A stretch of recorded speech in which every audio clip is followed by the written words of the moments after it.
Hey guys, welcome to another live Play&Explain video. Unfortunately no 500 zoom this time, but at least we have two tables, so there should be plenty of action.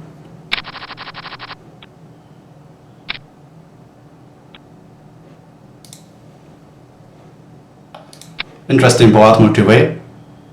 I certainly think it makes sense to have a betting range on this board, because we have the recreational, so we are incentivized to bet our strong hands. And the board also hits our under the gun range pretty well. And it's easy for the button to maybe flat a bit of a weaker range, because at 200 zoom you are not really incentivized to flat too much. So he might have a flatting range that's very condensed around pocket pairs and suited connectors. We turn the nuts and both players call.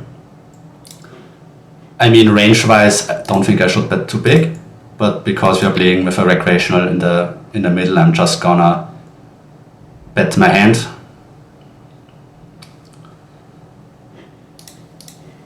Table 2 I would play or bet check and would polarize towards stronger top pair.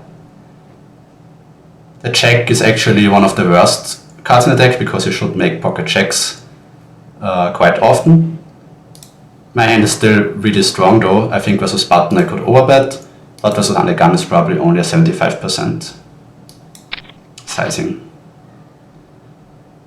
Table 1 we flop a great board for our hand. For our range it's terrible, so I think we should just play overall fairly passive. Doesn't really matter too much what sizing he uses. We are gonna fold a ton,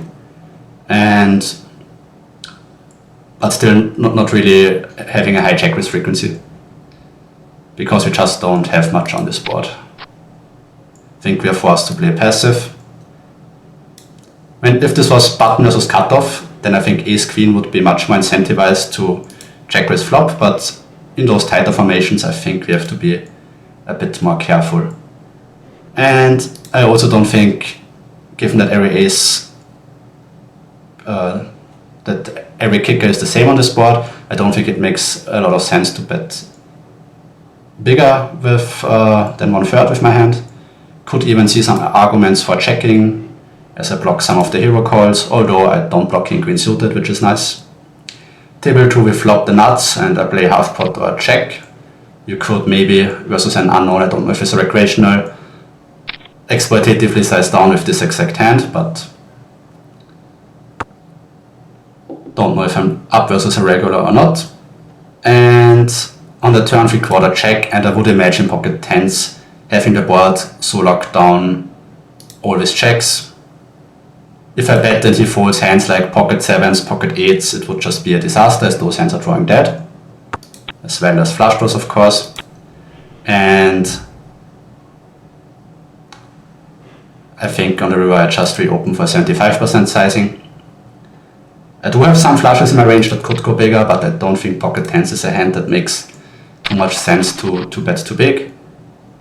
When I have pocket 10s, it's way more likely as a hand like 9s, 8s, 7s, or a trap that he's going to jam anyway. Let's say he has ace queen and clubs, he's going to jam versus this anyway, so it's not like I'm losing value versus his nutted region.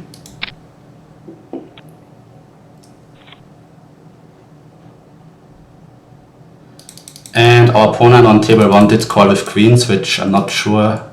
I mean, of course, as a small bet you have to call a lot, but queens seems like not the greatest bluff catcher to me, as bluffs are like queen check suited mostly.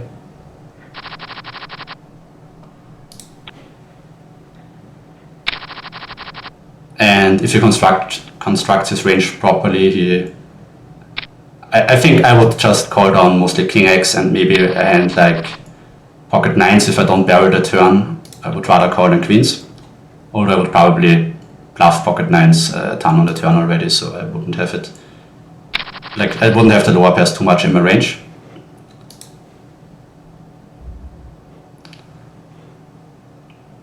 Mostly calling the ace check off. And our opponent gets the range bet for a big sizing on this board, like especially versus the earlier positions. This board is just absolutely garbage for us, but thankfully he only bet small, so we take that.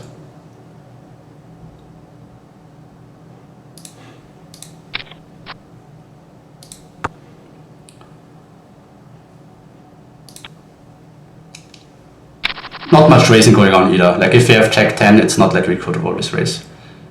If he goes 3/4, I mean, it makes some sense on those connected boards to size down a bit, but small 3/4 is, I don't think it's the optimal sizing scheme for your range on this board. You have a lot of very strong hands that want to just put in money, and his bet sizing is kind of looking like he has maybe the exactly the same hand as I have, like ace jack, ace 10. It feels like, yeah. So I'm wondering if this guy is table 1. I think we could also have some bets on this board, but it's not the range bet situation. So I'm wondering if he plays balanced here or if he is just sizing his hand. Table 1, I think we will have to do a lot of checks with our range again. And table 2, facing the bigger free bet, it's close. Probably mostly folding.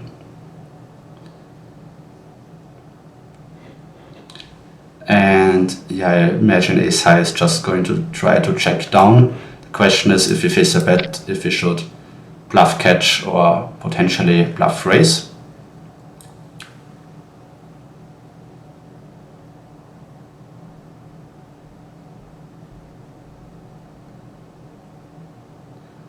We are up versus an unknown player. I certainly need to call a decent amount of ace-6 here.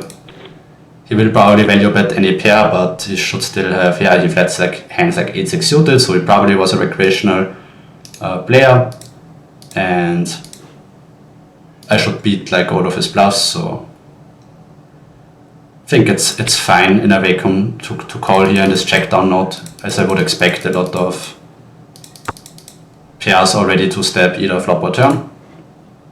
And my range is just super weak when I check down to river. It's not like I have too many strong hands here. I will have some traps, but a hand like 10s or 9s or rivered 8x, it's not like I have those hands to check call. Those hands should all value bet myself, so I need to be aware of this and bluff catch ace highs accordingly. And mostly lose, but versus the small sizing, I mean, it's fine. I'm supposed to lose most of the time.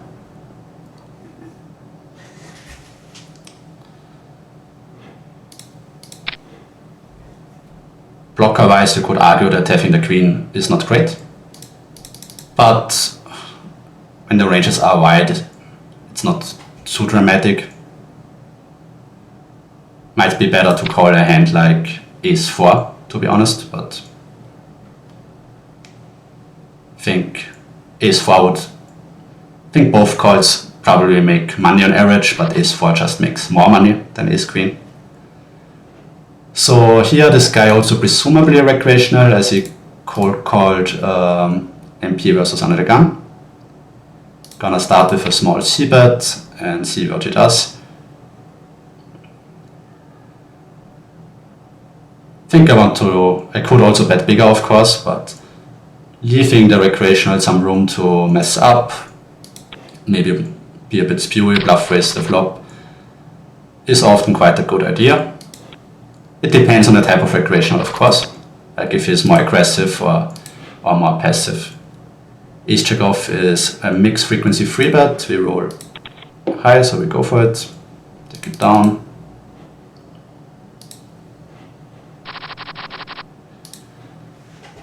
So we can already see that the spots that we are getting are quite different compared to the last time where we made the 500 zoom video. As a lot of the spots are multi-way and with recreationals, and less short-handed action versus really strong regulars.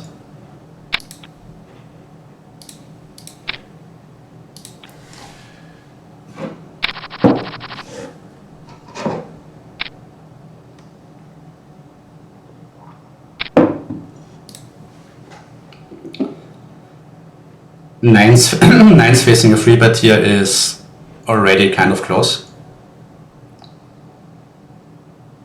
But let's go for the call. And we will just fold versus pretty much any sizing on this texture. Yeah. Those positions we will have to get out of there.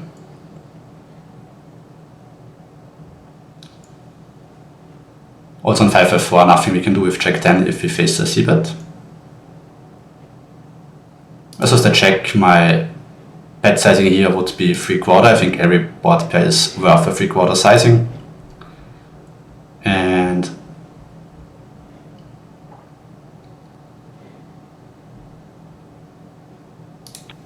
just thinking, like, there's no flush draw on the board, so I will have to use some of those sort of hands.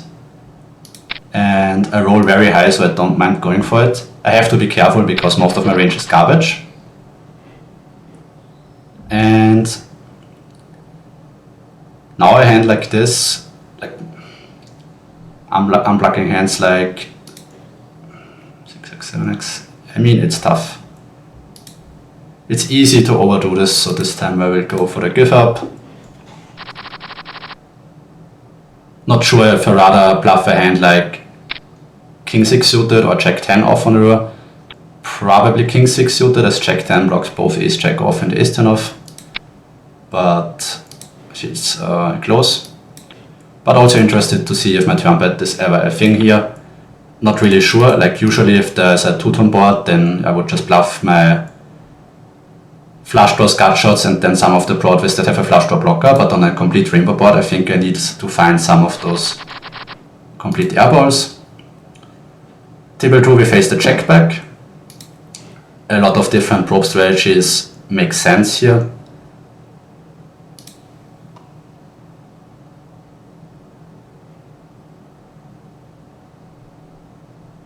And the board is disconnected around the low cards. I like a half pot probe sizing where I can bet all of my 5, 6, 4, 3 region. Like basically every pair is worth a half pot sizing, as my opponent needs to continue with so many overcards. But also, of course, a bigger probe sizing would also be super fine. I don't think there's like really a mistake that you... There are not many strategies that are clearly bad on this board. It's only important that you know how the strategy looks like and how it should be executed.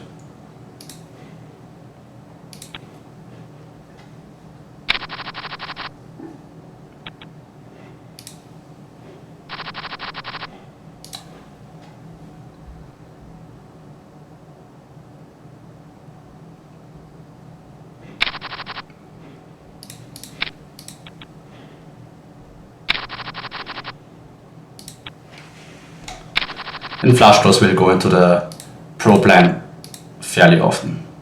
Not always, but most of the time, because with Queen 8, of course, you immediately benefit from him folding hands like Queen 9, Queen 10 that have you dominated.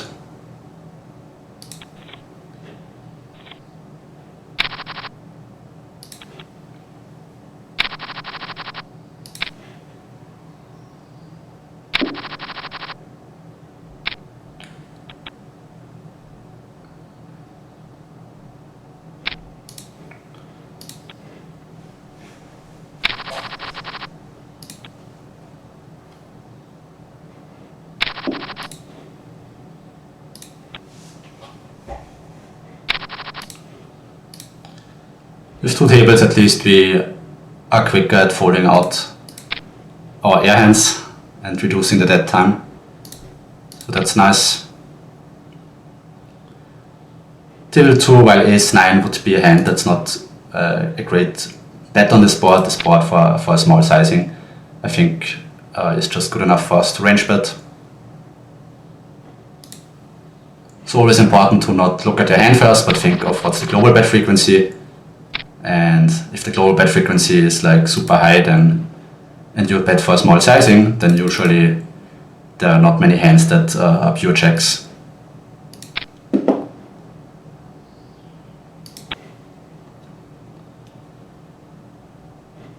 Most likely recreational, as he is short stacked.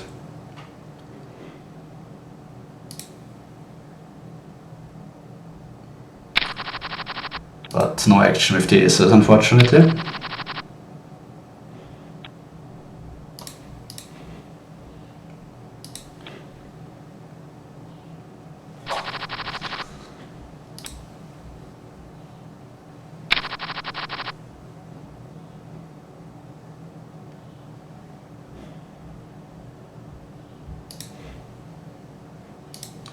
King 10 is close, but we'll open with it this time. Big Ben is an old study mate of mine, so maybe we get some interesting hands. Actually, I already stacked him off camera with aces. Table 1, we are playing versus a guy who I've marked as a recreational player, so I think a lot of different plays are fine. Don't mind going for the check bet and raising, like seeing what he does on the turn to give me more information. A lot of different things can make sense versus recreational. So while my range wouldn't necessarily want to bet 3/4, I think when he checks twice to me, I just want to apply the more pressure and go for a bigger delay sizing. But yeah, a lot of different strategies are possible. You could just always go for the c-bet. You can check, see what he does, maybe raise aggressive if he probes the turn too much, or be very aggressive when he double checks. So you can be quite creative here. Also, if you have some reads on the recreational, for sure it helps.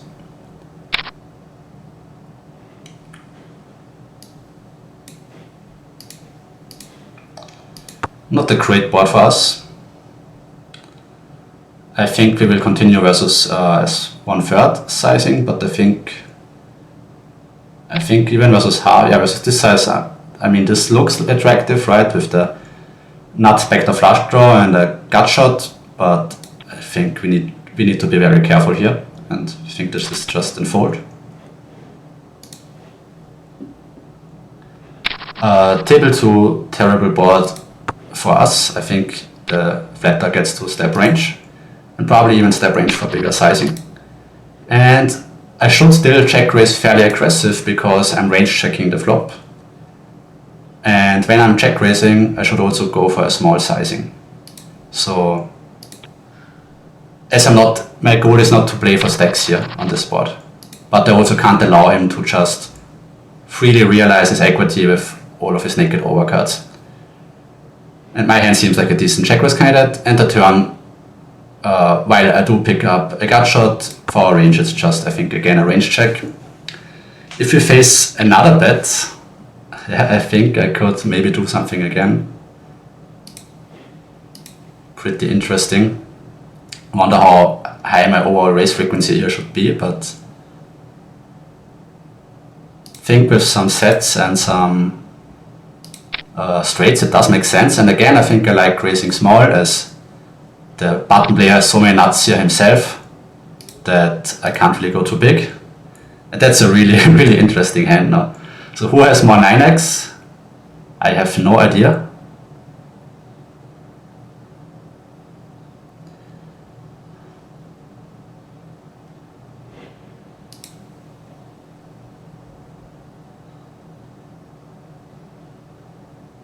Probably him, but so I'm gonna go for the check and hope he jams. But I'm really not sure. I mean, this is a tough spot, but it worked out nicely for us.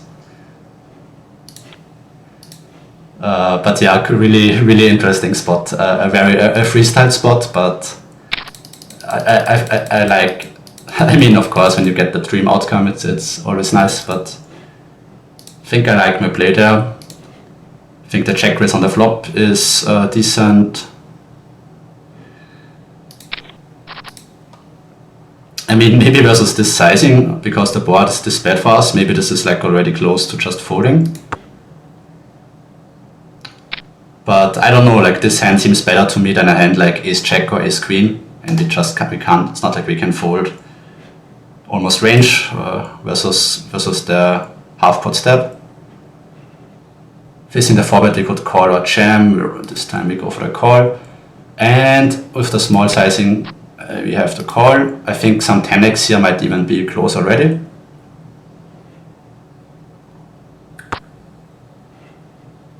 Always calling table 2. He goes for the 1/3 sizing. Check 7, trying to check down, but not really winning. Also interesting what we should bluff here. Probably some 10x with a 10x with a backdoor flush draw, I guess, because otherwise I don't really have many weak hands. Versus his turn sizing, also don't really get to fold any hands. Like every pocket pair has a call. A lot of ace high still have to float. And another dream runout. I mean, maybe he has aces, but if he has, so be it. I think aces probably also checks turn a decent amount as he blocks my checkback range.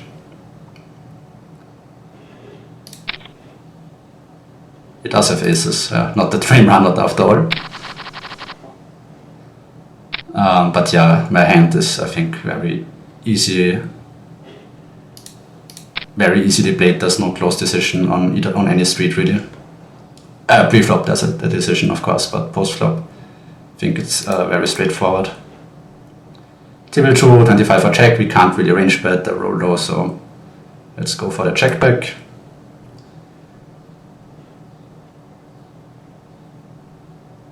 Our opponents give up with the 4s, also doesn't look great, but might also be a recreational player.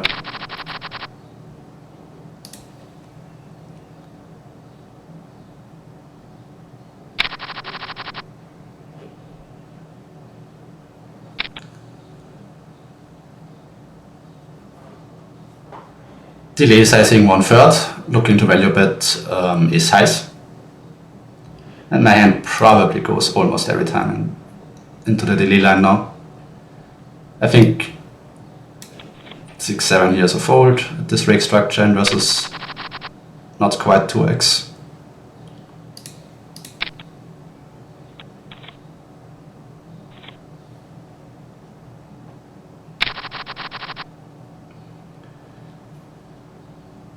On the river, we probably can value bet like almost every pair again, and a lot of overbets. Because we bet quite small on the turn, if we have a 10, we really want to turn up the heat and get more money into the pot, so I think I like the play, but unfortunately he had a hand that of course never folds, because I mean, I might even overbet a 9 here.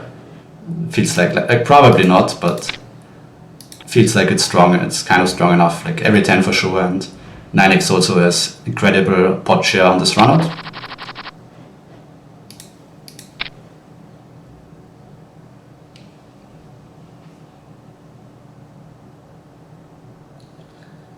And I think 6 high is probably just always bluffing. Starting out with a check, table 1. Interesting. Face the snap check, turn good check, turn a set.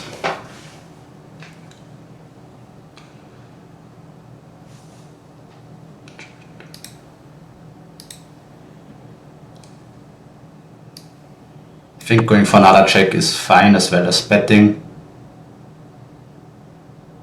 Checking, and like after he snap checks, I'm thinking it's decent chance that he either has ace-x, which is often going to bet the turn himself, or maybe a small underpair that could potentially bluff. And we'll go for the check again, because I unblock his checkback range. If he has an ace, she should always bet. And if he has pocket 6s, river, then I win a big pot versus this hand by check raising.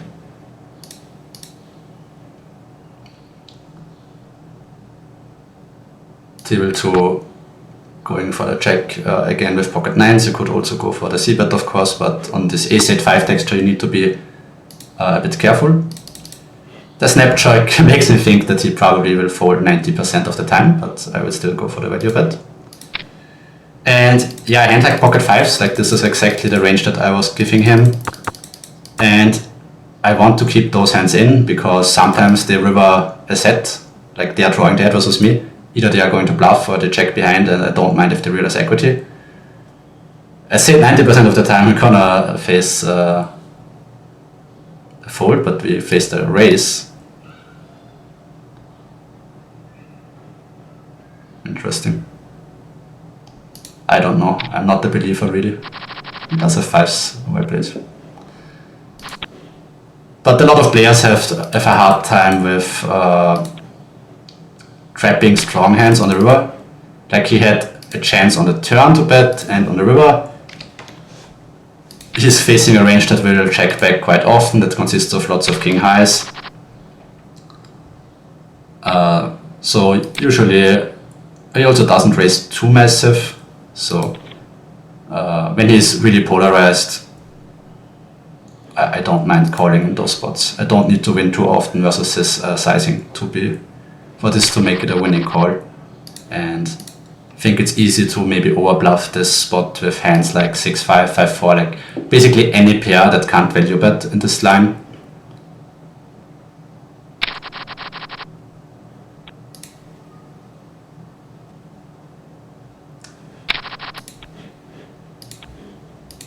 And if I were to bet fold all of my under pairs, of course this would be a massive overcheck fold.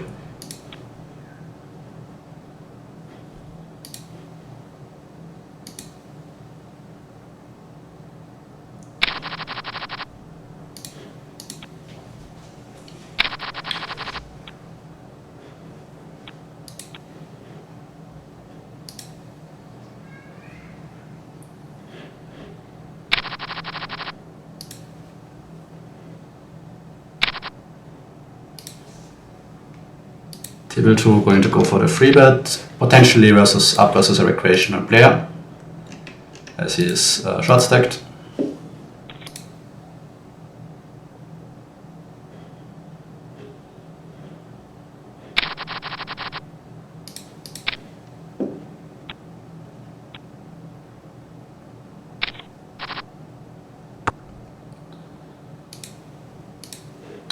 Table 1 we are again up versus a guy with a shorter stack.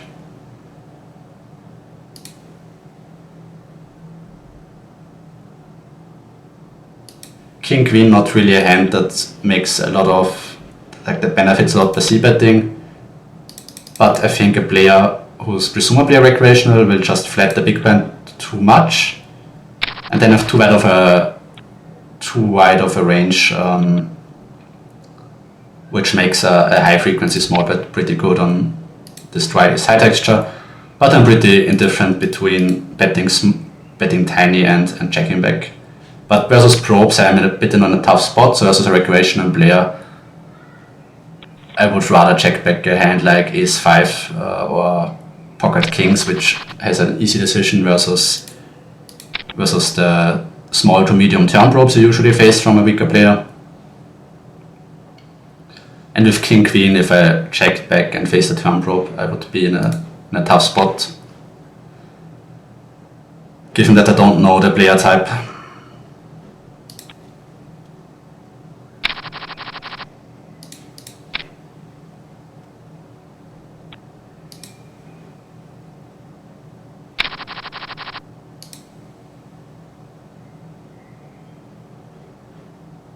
Table 1, really great board for us. I think going for a range bet for half pot here is actually fine in those positions.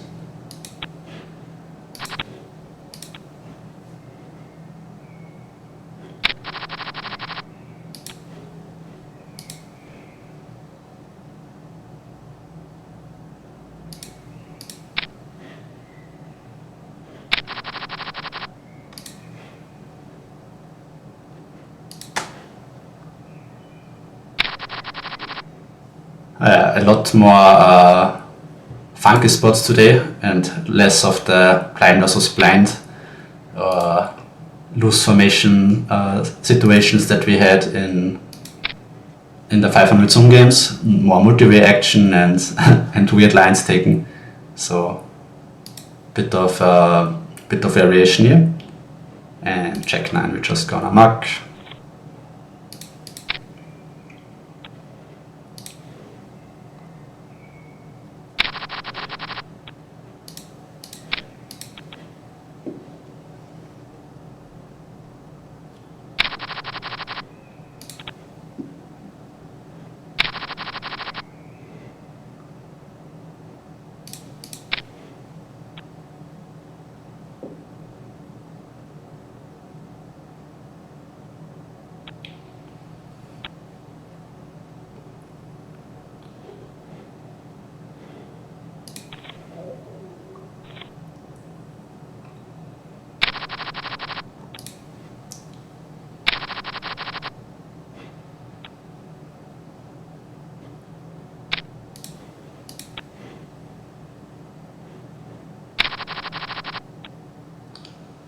Ace-5 is close. If it folds to us. And H5 suited, just gonna be calling.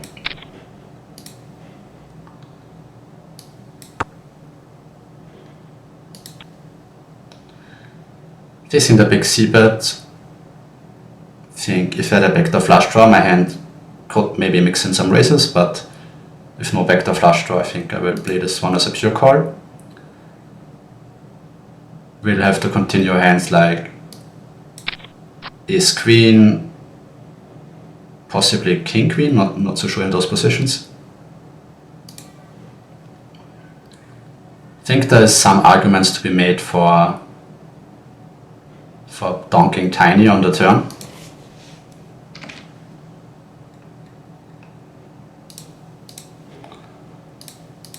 Would like a 15% button, maybe I will make one. I think 25 is not the perfect sizing here. And on this river, probably again mixing block and overbet. Because we are versus MP and we have a lot more 5x, I think I like having an overbet sizing here. If it was versus the button, then probably I would just play like a, I'm not sure if I would play an overbet, maybe like block 3/4 for 2 pair plus.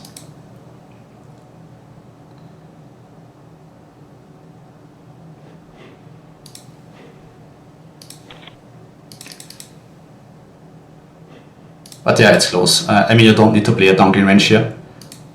I'm also not sure how high the frequency would be, but I think it does make sense as we call a big bet on the flop. We can't have trash. Our opponent can of course c-bet the hand like Jack 10 off, Queen 10 off.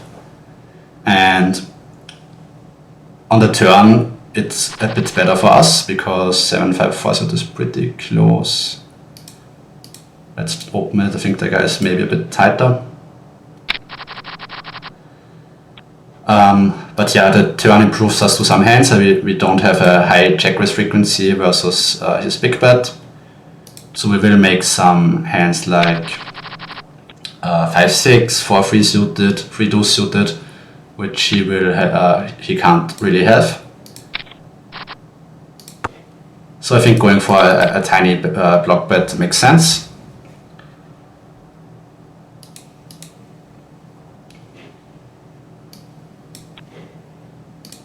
But it does of course complicate the game tree for both players. So you will have to understand the subsequent lines. And I think my hand would have actually been pretty cool candidate for going for a block 3-bet if I had faced the raise. Blocking Ace-5, getting him to fold better 8x, if he raises 8x of course.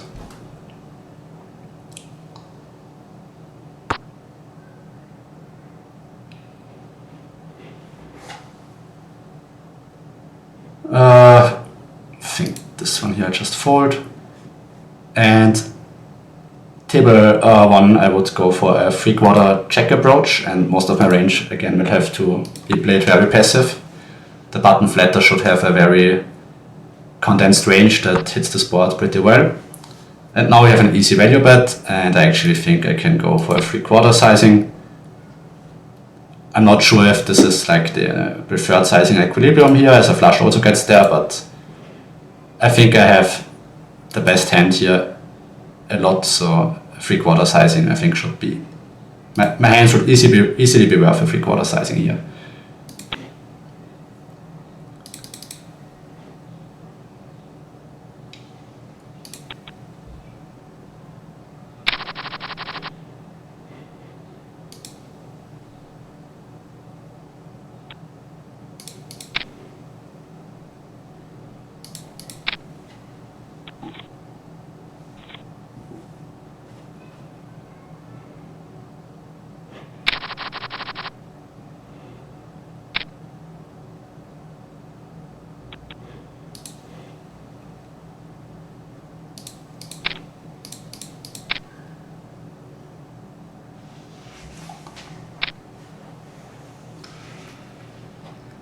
10-9 suited, I think just folds despite even the small free bet. I mean, yeah, but I still don't like it, even if the recreational overcalling, I think we will be too dominated. Table 2, easy call.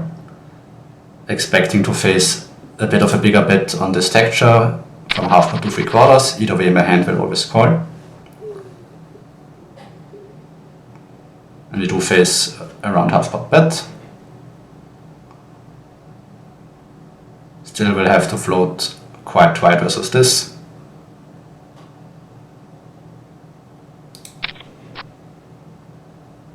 Turn where my opponent could play a jam strategy. Also switch, of course, my hand would be a very easy fold. Because there are a lot of draws here, I get to fold more weak pocket pairs. So even if he bets half pot again, it bets 3/4, yeah, I think I can just pure fold my hand. Because I have so many strong draws and still hands like 10x, Ace-4, that are just way better hands than pocket pairs here. So I think I can go for a pure fold with the pocket 9s in those positions.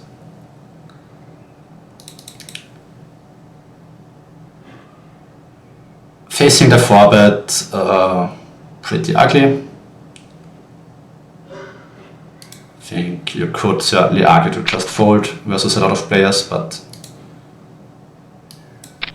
let's call it this time for the video. And I think it is a call that you should also make versus a decent player. And what is the sizing? Like 5th pot almost. I think versus this sizing we don't do, I mean we'll still do some raising of course, but actually not too much. We are also deeper, so I'm not so sure. Like 100 big blinds deep, if you have a pocket pair with a backdoor flush draw, you are happy enough stacking off, but being a bit deeper here, I actually think I would rather mostly continue by calling and be happy that he didn't bet too big.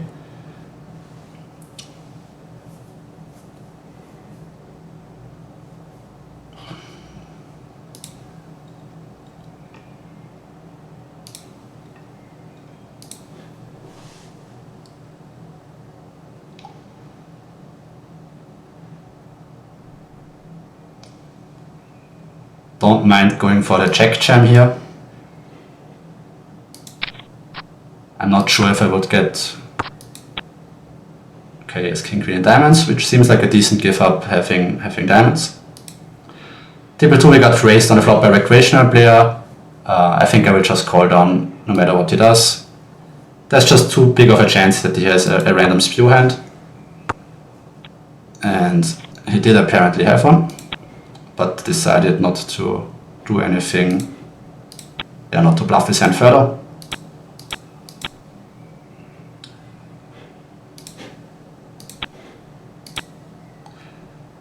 But yeah, quite interesting spot. Also interesting that he 4-bet the king queen suited, so would be something noteworthy.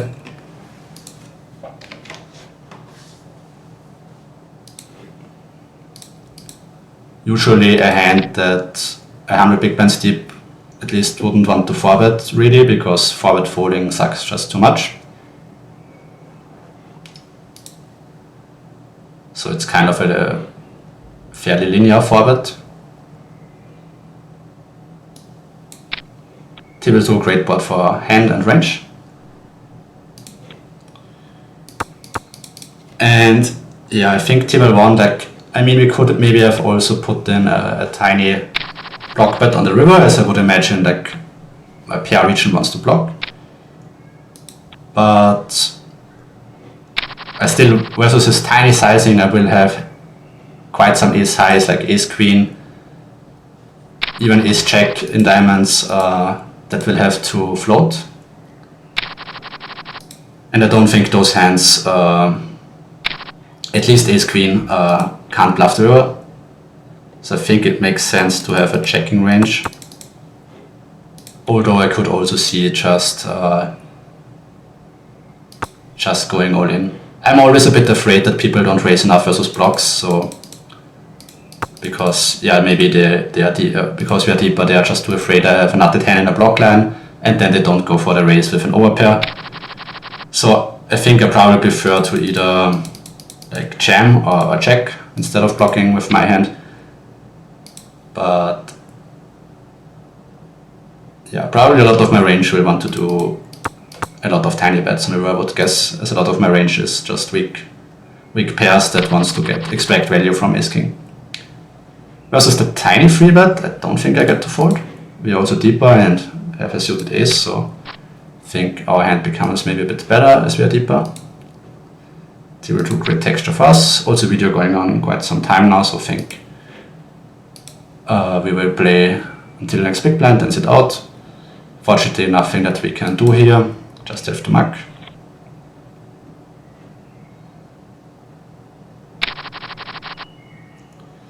And table 2, I think a very clear 3/4 or check situation, where we can still value bet strong king x plus, like maybe king check plus.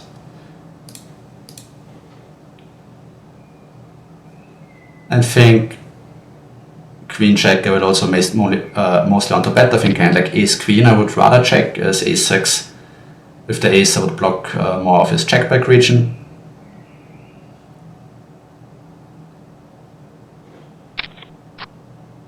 And yeah, I don't think you should play overbets here. I think you only have a 75% sizing that's designed around, like, still if you bet ace king, or I think even king check in this line, those are like the hands that also still can go for this. And table 1 is the recreational again, I just go for the high frequency c bet.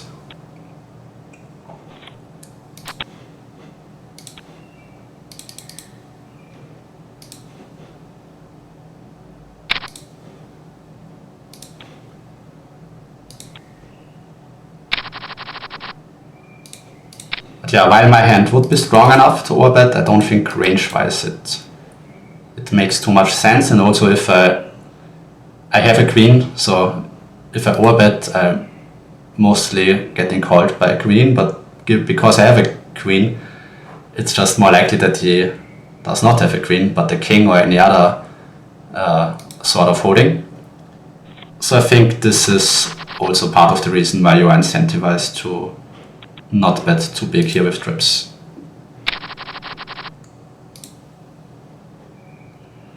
Alright guys, that's it for the video. See you guys next time, and have a nice day.